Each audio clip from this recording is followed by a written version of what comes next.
Hi friends, ഇന്ന് നമുക്ക് 1 kilo തൂക്കം വരുന്ന റെഡ് വെൽവെറ്റ് കേക്കിൻ്റെ ബേസിക് സ്പോഞ്ച് കേക്ക് റെഡിയാക്കി എടുക്കാം. വീഡിയോയിലേക്ക് പോകുന്നതിന് മുമ്പായിട്ട് നമ്മുടെ ചാനൽ ഇതുവരെ സബ്സ്ക്രൈബ് ചെയ്യാത്ത കൂട്ടുകാരുണ്ടെങ്കിൽ സബ്സ്ക്രൈബ് ചെയ്യാനും തൊട്ടടുത്തുള്ള ബെല്ലൈക്കൻ കൂടി എനേബിൾ ചെയ്തിട്ട് ഓൾ എന്ന ഓപ്ഷൻ പ്രസ് ചെയ്യാനും കൂടി മറക്കരുത് കേട്ടോ. അപ്പോൾ നമുക്ക് വീഡിയോയിലേക്ക് പോവാം. ആദ്യം നമുക്ക് ബട്ടർ മിൽക്ക് ഒന്ന് റെഡിയാക്കി മാറ്റി വയ്ക്കാം. അതിനായിട്ട് ഞാനിവിടെ റൂം ടെമ്പറേച്ചറിലുള്ള 1/2 കപ്പ് പാലെടുത്തിട്ടുണ്ട്. ഇതിലേക്ക് 1 ടീസ്പൂൺ വിനീഗറും കൂടി ചേർത്തിട്ട് ഒന്ന് മിക്സ് ചെയ്തെടുക്കുവാണ്. 1/2 കപ്പ് 125 ml ആണ് കേട്ടോ. ഇനി ഈ ഒരു ബട്ടർ മിൽക്കിലേക്കാണ് ഞാൻ ഫുഡ് കളർ ചേർത്ത് കൊടുക്കുന്നത്. ഞാനിവിടെ സൂപ്പർ റെഡ് ആണ് ചേർത്ത് കൊടുത്തിരിക്കുന്നത്. അപ്പോൾ കളർ ചേർത്തിട്ട് നമുക്കൊന്ന് മിക്സ് ചെയ്ത് മാറ്റി വയ്ക്കാം. അടുത്തതായിട്ട് നമുക്ക് ഡ്രൈ ഇൻഗ്രീഡിയൻസ് ഒക്കെ ഒന്ന് അരിച്ച് മാറ്റി വയ്ക്കാം. അതിനായിട്ട് അരിപ്പയിലേക്ക് 1.5 കപ്പ് മൈദ ഇട്ട് കൊടുത്തിട്ടുണ്ട്. ഇതിലേക്ക് 1 ടീസ്പൂൺ കൊക്കോ പൗഡറും 1 ടീസ്പൂൺ ബേക്കിംഗ് പൗഡറും 1/2 ടീസ്പൂൺ ബേക്കിംഗ് സോഡയും ഇട്ട് കൊടുത്തിരിക്കുന്നത്. ഇതൊരു 2-3 തവണ നന്നായിട്ട് നമുക്കൊന്ന് അരിച്ചെടുത്തിട്ട് മിക്സ് ചെയ്ത് മാറ്റി വയ്ക്കാം.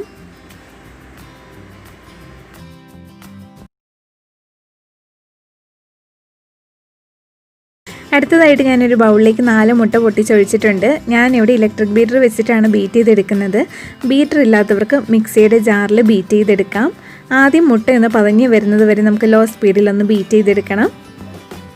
അങ്ങനെ മുട്ട ഇവിടെ പതഞ്ഞ് വന്നിട്ടുണ്ട്. ഇനി ഇതിലേക്ക് ഞാൻ പൊടിച്ച് വെച്ചിരിക്കുന്ന 1.5 കപ്പ് പഞ്ചസാരയാണ് ചേർത്ത് കൊടുക്കുന്നത്. പഞ്ചസാര ഒരു 2-3 തവണയായിട്ട് ചേർത്ത് കൊടുത്തിട്ട് മുട്ടയും പഞ്ചസാരയും കൂടി നല്ല ഫ്ലഫി ആകുന്നത് വരെ നമുക്കൊന്ന് ബീറ്റ് ചെയ്തെടുക്കാം. മുട്ടയും പഞ്ചസാരയും കൂടി നന്നായിട്ട് മിക്സായി വന്നിട്ടുണ്ട്. ഇതിലേക്ക് ഒരു 1.5 ടീസ്പൂൺ വാനില എസൻസ് ചേർത്തിട്ട് നമുക്കൊന്നും കൂടി ഒന്ന് ബീറ്റ് ചെയ്തെടുക്കാം.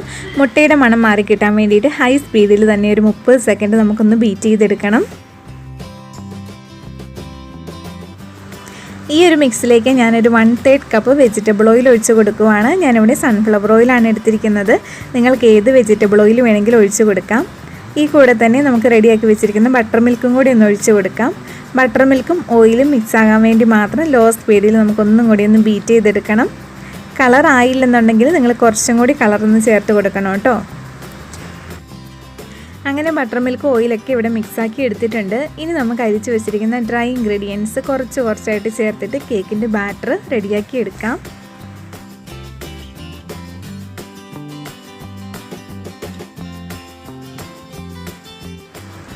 അങ്ങനെ ഡ്രൈ ഇൻഗ്രീഡിയൻസ് മുഴുവൻ ഞാൻ ചേർത്ത് കൊടുത്തിട്ടുണ്ട്. ഇനി ലാസ്റ്റ് നമുക്കിതിലേക്ക് 1 ടീസ്പൂൺ വിനീഗർ ഒഴിച്ചിട്ട് ഒന്നും കൂടി ഒന്ന് നമുക്ക് മിക്സ് ചെയ്തെടുക്കണം.